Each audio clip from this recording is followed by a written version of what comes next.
Bukit Tinggi merupakan bandar kedua terbesar di Sumatera Barat, Indonesia. Selain suhunya yang sejuk, antara faktor utama kedatangan pelancong ke sini adalah disebabkan pemandangan yang cantik dan kepelbagaian destinasi menarik di sini. Dan rata-rata pelancong dari Malaysia datang ke sini bukan saja untuk menikmati keindahan alam, malah untuk melihat sendiri dan membeli hasil kain tenun dan sulamannya. Pak, kita ke sana ya, Pak?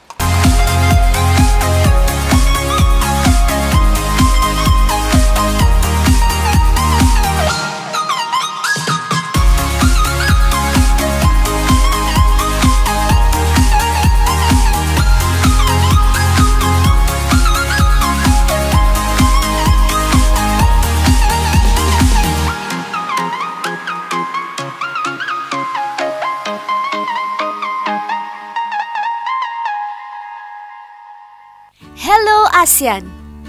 Penerbangan ke Padang, Sumatera Barat, Indonesia mengambil masa 1 jam dari Kuala Lumpur. Cuaca cerah hari ini membolehkan saya kembara ke destinasi mencari busana masyarakat Minang. Kerjasama daripada Safira Tour, perjalanan saya dibantu oleh Pak Mas Joko dan Pak Ino sepanjang saya berada di Sumatera Barat. Saya dibawa ke Muzium Aditya Warman yang terletak di Jalan Diponegoro, Kota Padang. Muzium berusia 40 tahun ini menyimpan dan melestarikan pelbagai koleksi bersejarah masyarakat Minang.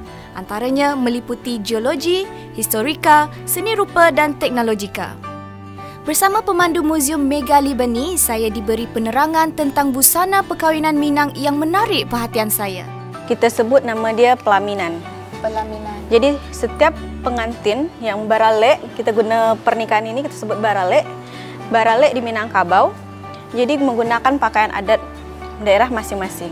Dia menggunakan suntiang, kita sebut anak daro. Ini yang berpakaian suntiang ini khusus dari daerah pesisir lagi. Pesisir maksudnya yang di tepi-tepi Pantai, pantai semua iya. menggunakan Suntiang seperti ini, suntiang Corak besar, yang corak yang begini. Dan untuk laki-laki kita sebut marapulai. marapulai. Itu untuk baju saja atau keseluruhan busana? Keseluruhan anak pengantin laki-laki itu kita sebut marapulai. Marapulai. Iya. Yang perempuan tadi? Anak daro. Anak daro. Anak daro marapulai. Iya. Masyarakat Minangkabau memang kuat mempertahankan adat dan budayanya. Salah satunya adalah hal berpakaian. Wanita dan lelaki Minangkabau mesti bangga dengan budaya mereka yang berbeza daripada budaya lain di Indonesia. Lebih menarik, antara motif pada aksesori dan busana ini berinspirasikan daripada sumber alam semula jadi.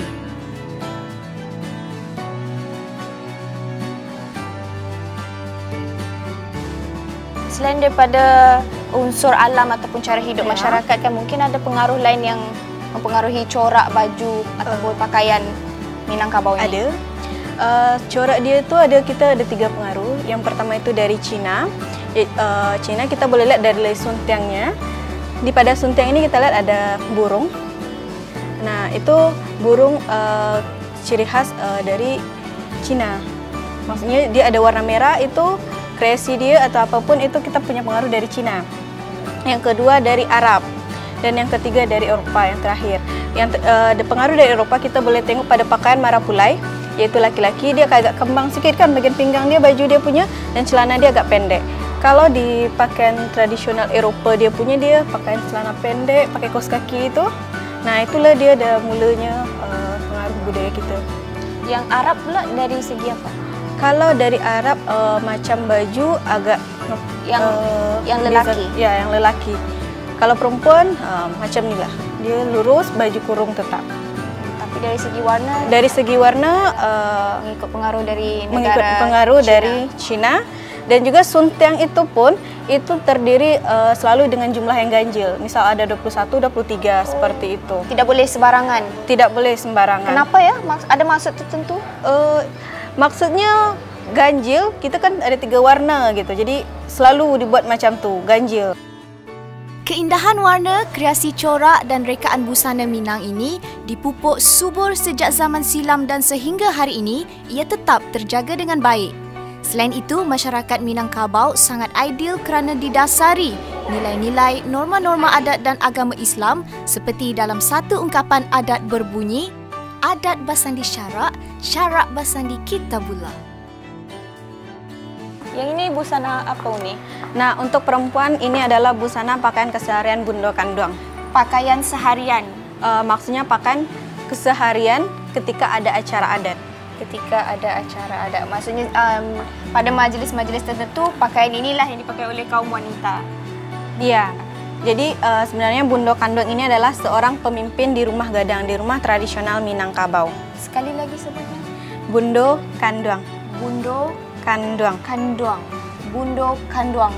Bundo Kanduang itu adalah seorang pimpinan di rumah gadang. Beliau nanti yang akan mendidik perempuan-perempuan yang ada di rumah gadang, yang tinggal di rumah gadang. Sekiranya apa tadi? Aduh, susah. Bundo Kanduang. Bundo Kanduang. Bundo Kanduang. Yang di kepala itu namanya? Itu namanya Tingkuluk. Tingkuluk. Ya, Tingkuluk. Yang untuk di leher kita guna lagi, motifnya beda sedikit, ini juga masih kalung penyaram. Kalung penyaram. Ya. Oh, tapi coraknya berbeza dari yang tadi. Beza. Yang tadi itu lebih berat sarat. Ini ya. Ada ruang sedikit.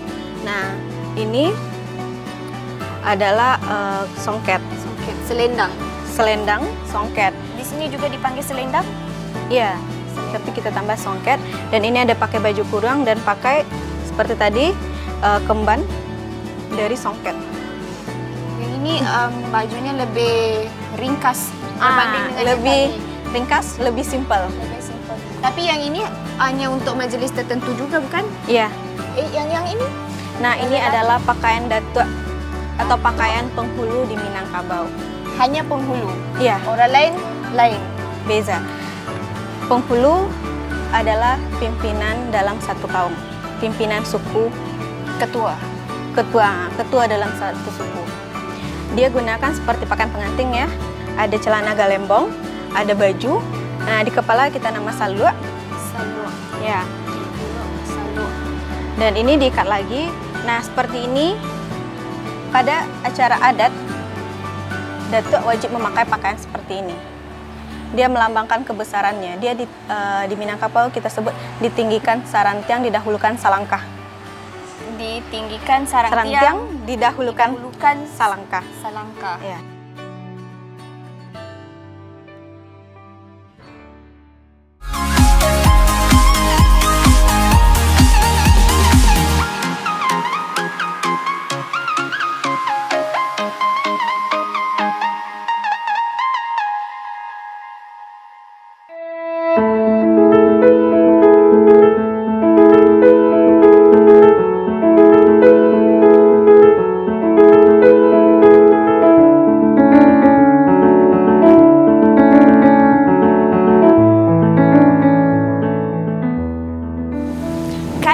Antara peninggalan adat dan budaya yang sangat penting dalam kehidupan manusia. Di Sumatera Barat, terutamanya etnik Minangkabau, kain songket merupakan hasil tangan yang utama bagi masyarakat di sini.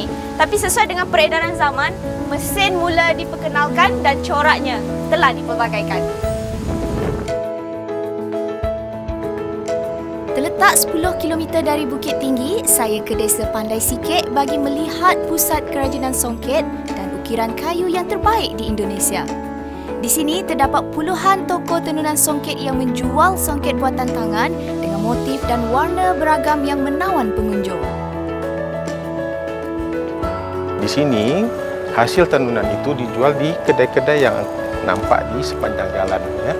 Macamnya ada kedai, di sini juga ada kedainya. Dan kedai-kedai ini juga merupakan objek tujuan pelancong. Ya. Jadi pelancong yang datang kemari tidak hanya dari domestik Indonesia, tapi juga dari Malaysia. Ya. Dan biasanya mereka akan sangat senang melihat kain songket yang ada di sini. Nah, salah satunya kain songket ini boleh jadi samping, kemudian bisa jadi selendang, kemudian bisa juga diletakkan di meja. Letakkan di meja lalu tutup dengan kaca dan memang coraknya bagus.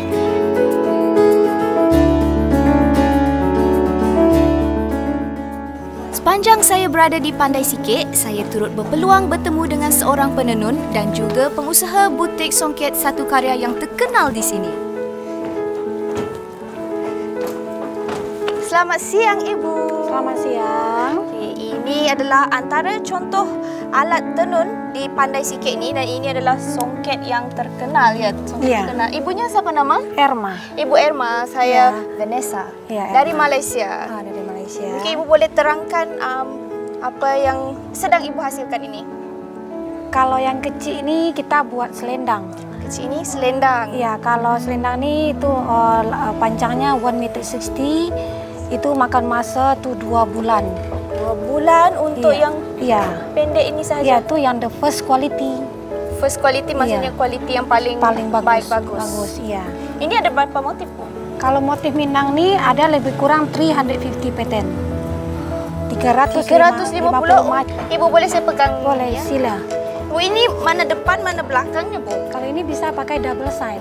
Oh, boleh dipakai di kedua-dua belah. Ini ada berapa motif tadi?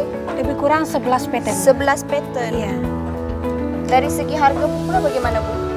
Kalau songket ni, kalau satu sarung, satu selendang itu harganya berkisar dari 1.600.000 sampai 15 juta, 15 million.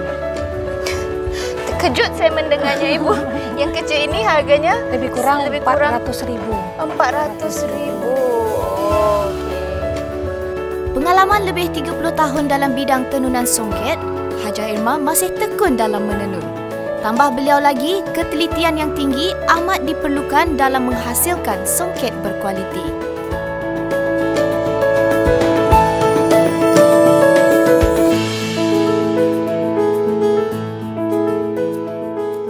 Ini dikira motif atau bukan? Itu dikira motif. Ini nama motifnya, ini namanya itik pelang petang. Oh, ada nama bagi setiap motif. Ada. Yang ini itik pelang petang. Itik pulang petang. Kalau yang ini?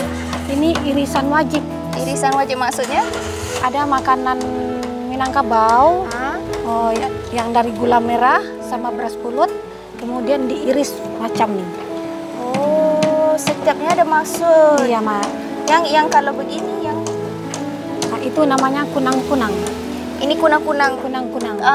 Apa tuh? Binatang yang di malam hari yang kecil yang kelip-kelip. Kelip, ya.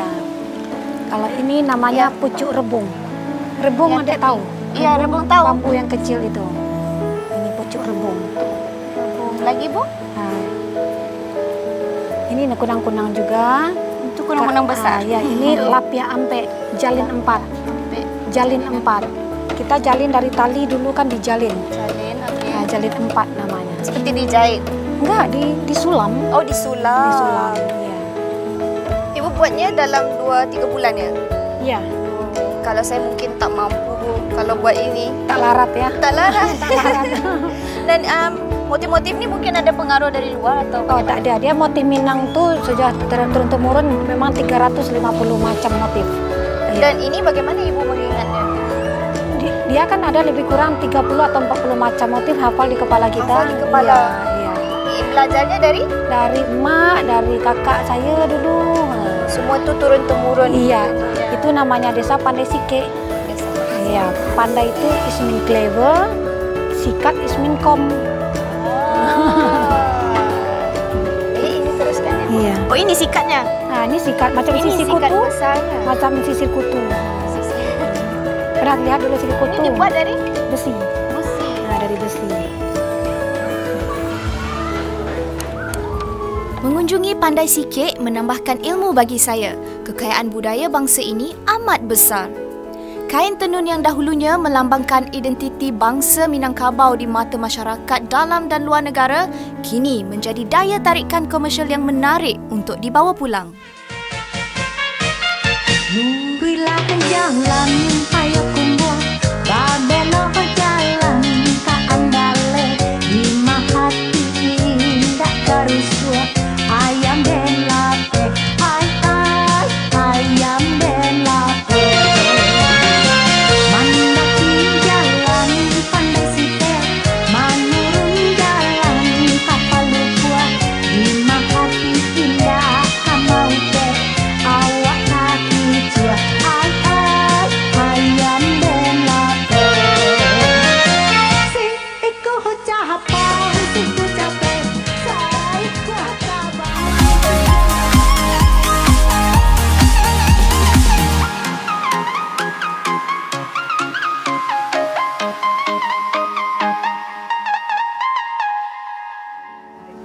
Ini di mana getahnya ni? Dah. Okey. Okey, ini adalah pengalaman pertama kali saya menggunakan telekung ya. Hasil tangan ibunya siapa, Bu? Ibu Titing. Ibu Titing. Okey. Ini coraknya siapa yang melukis? Ibu Titik. Ibu Titing. Maksudnya setiap kain yang dihasilkan itu ibu sendiri yang melukisnya. Iya. Kadang-kadang Iya. Untuk beda-beda motif. Beda-beda motif.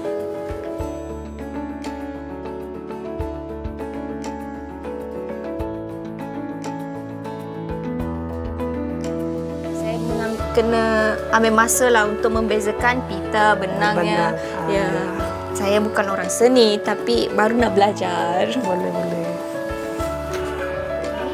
Ada apa dalam almari? Ada pelbagai kain. Kalau kita lihat di sini nampak seperti kain masa zaman dahulu, tapi kita akan tanya kepada pemilik. Pak, boleh minta tolong sebentar? Boleh. Yang ini kainnya apa, Pak?